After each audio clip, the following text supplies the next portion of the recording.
Upadhyay. Bharat America पर Donald Trump के नए बयान से जल्द ट्रेड डील होने की उम्मीद जागी है। क्या ये बाजार को बूस्ट देने का काम करेगा? लेकिन एफआईएस की खरीदारी की राह में क्या रोड़े हैं? अर्निंग सीजन के बाद कहाँ फोकस रखना चाहिए? इन तमाम बातों पर मार्केट के महारथी में आज हम चर्चा करेंगे हमारे खास मेहमान डीआर चौकसी फिनसर्व के एमडी देवेंद्र चौकसी के साथ। देवेंद्र सर, बहुत बहुत स्वागत है आपका मार्केट के महारथी में।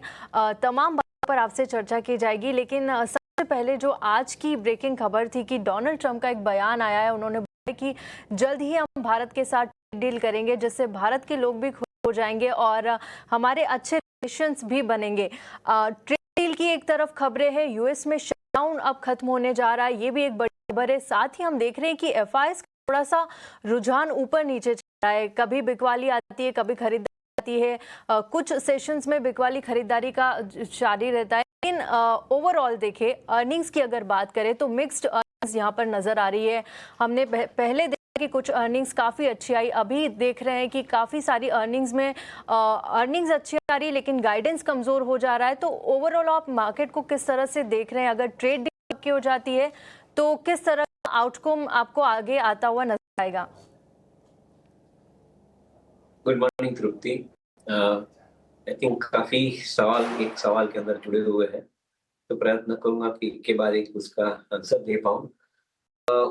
जो अमेरिका के साथ में जो फ्री ट्रेड एग्रीमेंट होने जा रहा है वो काफी समय से वर्क इन प्रोग्रेस है, और मैं ऐसा मानता हूं कि इंडिया ने बहुत कैटेगरिकली एक व्यू पॉइंट रखा है कि if we are buying the American products in our country and we are selling our services to America, तो दोनों के बीच में जो एक स्टेबिलिटी मिलनी चाहिए ट्रेड को, वो स्टेबिलिटी परमानेंट मिलनी चाहिए, बीच बीच में रुकावट नहीं आनी चाहिए। I think India is putting across this view point very clearly in every negotiation. That is what I understand. So given the possibility, मैं समझता हूँ कि I think ultimately the trade deal will have to happen. It has to be a win win, doubt about it. Whatever America wants, I think from the point of view of balancing the trade, certainly I think it is also understood, but it will be a win-win. So मैं ऐसा समझता हूँ कि Indian industry के लिए time मेरे ख्याल से अच्छा आने जा रहा है, because this uncertainty goes away, and as a result of which resumption of the normal business activity starts, particularly companies in pharma, companies in chemical, companies in textiles, जो काफी अफेक्ट हुए हैं, उनके लिए आई थिंक मेरे ख्याल से एक अच्छा ब्रीदर मिले, ऐसा मैं मान के चलता हूँ। So that is one part of I think free trade agreement, और उसका एक दायरा देखें तो। दूसरा, आपने जो क्वेश्चन दिया है, मुद्दा लिया है, उसके अंदर जो कंपनी के नतीजे आए हैं उसके बाद में जो उन्होंने एक फोरकास्ट या गाइडेंस दी है, मैं ऐसा समझता हूँ कि उसके अंदर तीन चीज का समावेश है। एक तो इसके अंदर पिछले कितने सालों से कभी ऐसा सिचुएशन नहीं हुआ, वो सिचुएशन ये साल में है कंपनियों के लिए। Raw material prices are remaining under control and demand scenario is growing systematically along with the growth in the economy. So अगर नॉमिनल जीडीपी 10% के आसपास ग्रो होता है और कंपनियां करीबन 15% 20% के बीच में ग्रो कर रही हैं, तो मैं ऐसे समझता हूँ कि बहुत अच्छी शुरुआत गिनी जानी चाहिए ये साल के लिए। तो I think along with the profit margin improving with the lower raw material cost and higher amount of growth in the business, second half of the financial year, as we calculate for most of the companies, will be distinctly better financial year compared to what we have seen in the last in first half, that is up to second quarter. Third quarter is also going to have the influence of ज्यादातर जो festive season का जो sales का प्रभाव है वो शायद third quarter के अंदर आपको ज्यादा मिलेगा। तो we are relatively optimistic about the growth prospect forward for the companies in general in the second half of the financial year, in the full financial year 26 compared to FY25. तो चलिए देखते किस तरह की चीजें थी। लेकिन सर, बाजार के वैल्यूएशन की बात करते हैं। बाजार के वैल्यूएशन आपको क्या लग रहा है, क्या स्ट्रेस्ड है या अभी और भी गुंजाइश है आगे यहाँ से आगे बढ़ने की? और भारत का अगर प्राइस टू अर्निंग्स अगर मल्टीपल में अगर आप देखें तो क्या सस्टेनेबल आपको लगता है, क्योंकि ग्लोबल इकोनॉमी में थोड़ी सुस्ती, थोड़ी नरमी के संकेत दिख रहे हैं? सो आई थिंक जो 20% का ग्रोथ हम पकड़ के चल रहे हैं, उसके अंदर स्टॉक प्राइस के अंदर, उसके अंदर हम काफी हद तक की अर्निंग ग्रोथ हम लोग यहाँ पे प्रभाव देखने जा रहे हैं। फॉर्चुनेटली इंडियन इकोनॉमी, जैसे राइटली बताया, Indian economy and Indian companies are doing reasonably well compare to global economic companies. In fact, with the adoption of AI, which is at a very fast pace, मैं ऐसा समझता हूँ कि India is probably very very strong in respective other areas of activity. Given that kind of A situation, मैं ऐसा समझता हूँ कि आई थिंक ओवरऑल निफ्टी के जो अर्निंग की आप बात कर रहे हो, मैं ऐसा समझता हूँ कि I think they are remaining fairly attractive. करीबन 15-20% का ग्रोथ आप देख रहे हो, अर्निंग ग्रोथ देख रहे हो। Certainly this earning current valuation of Nifty is appearing to be giving a larger amount of rally in 2026। मैं ऐसा समझता हूँ कि जो पिछले साल के अंदर अंडर परफॉर्मेंस रहा है निफ्टी 50 स्टॉक्स का, वो ज्यादातर टेक्निकल कारणों के हुआ है। 26 के अंदर आई थिंक मैं ऐसा समझता हूँ fundamentals will take over and you will be seeing a larger amount of growth in the stock prices of Nifty. So currently we remain cautiously optimistic about the possibilities in different stocks, the sectors therein. जी बिल्कुल।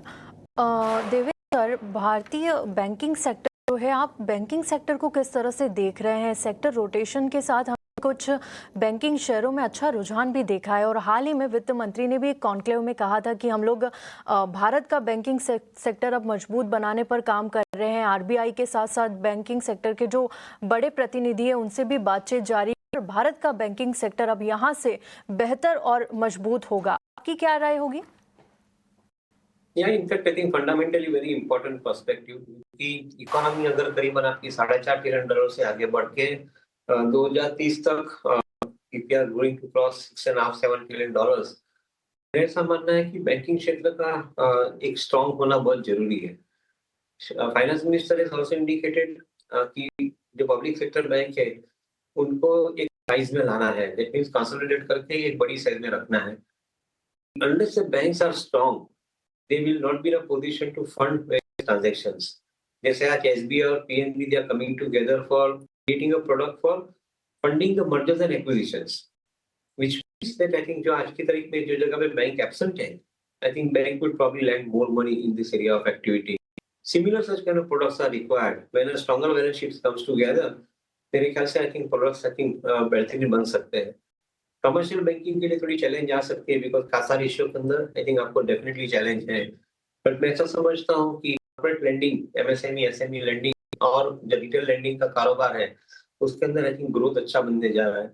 सो we believe that the larger the size of the area will be the benefit to the company and their share holders.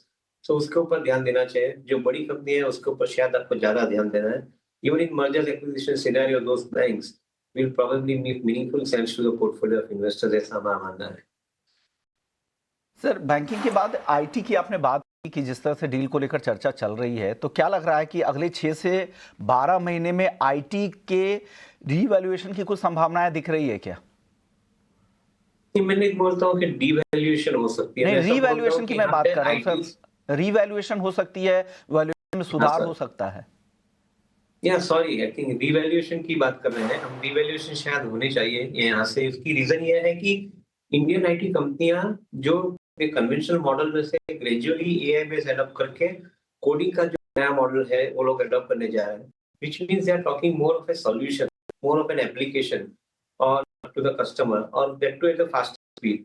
मानता हूँ कि शायद उसके हिसाब से थोड़ा बहुत डिसरप्शन आ सकता है as far as I think their workforce is concern, but at the same time according to me I think this companies are on a ready for very good growth, क्योंकि वर्ल्ड के अंदर जो हिसाब से AI के माध्यम से बदलाव आ रहा है उसके अंदर अगर सुरक्षित रहना है तो आपको एडॉप्ट करना पड़ेगा टेक्नोलॉजी को, and that is where a larger growth can be expected out of Indian IT companies. Business model is certainly undergoing, तो उसका थोड़ा पेन आ सकता है, but I think they are largely looking I think more stable than before. In fact जो company के पास order attract करने की क्षमता है और जिसके पास ऑर्डर विजिबिलिटी है 6-7 साल की, वो कंपनियां शायद मेरे ख्याल से बेटर होनी चाहिए compare to those companies which are in that place.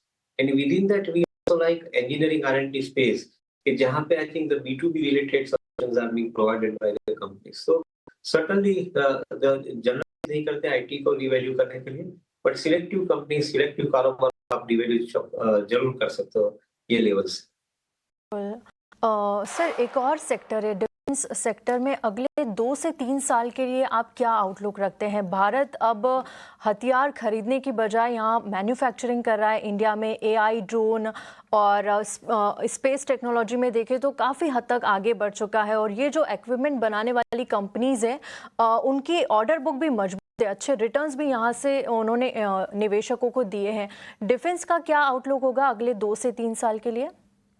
We are very bullish about the prospects going forward in case of defense. And जो आपने सही बताया कि India is now adopting manufacturing inside the country, and not only manufacturing but also exporting thereafter the defense products to the other parts of the world.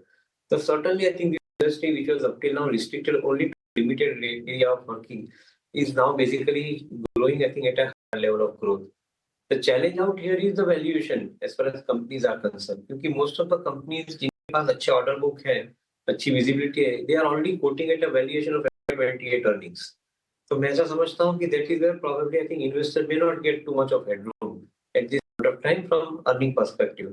अगर आपको कोई कारण sir market में गिरावट के साथ में वैल्यूएशन के अंदर मिलते हैं स्टॉक डिफेंस के अंदर, और सुरक्षित तरीके से 15-20% का एवरेज ग्रोथ उसके अंदर प्रोजेक्ट कर सकते हो, and those companies at a compelling valuation would be a better opportunity.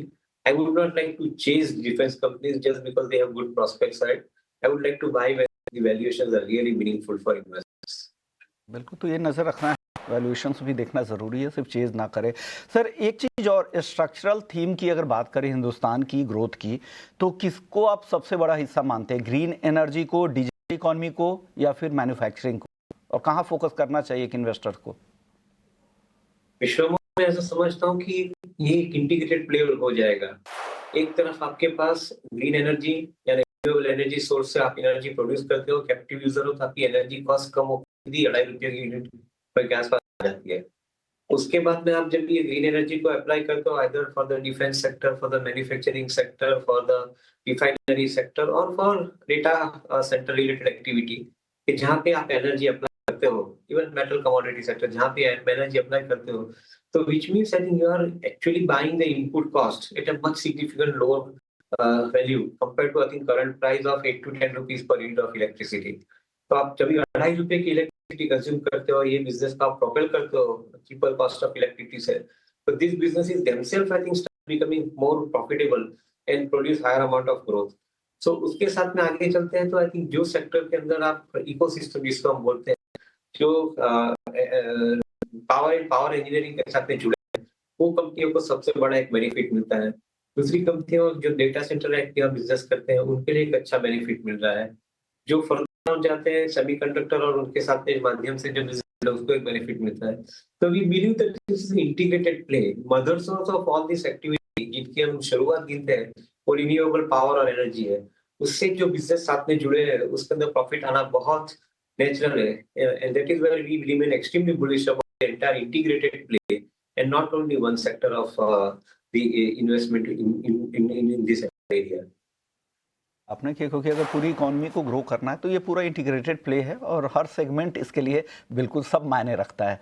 शुक्रिया सर, आपने वक्त दिया, हमारे दर्शकों को गाइड किया इन्वेस्टमेंट से लेकर, और आपने पूरा इकोनॉमी के लिहाज से भी बातें कर ली।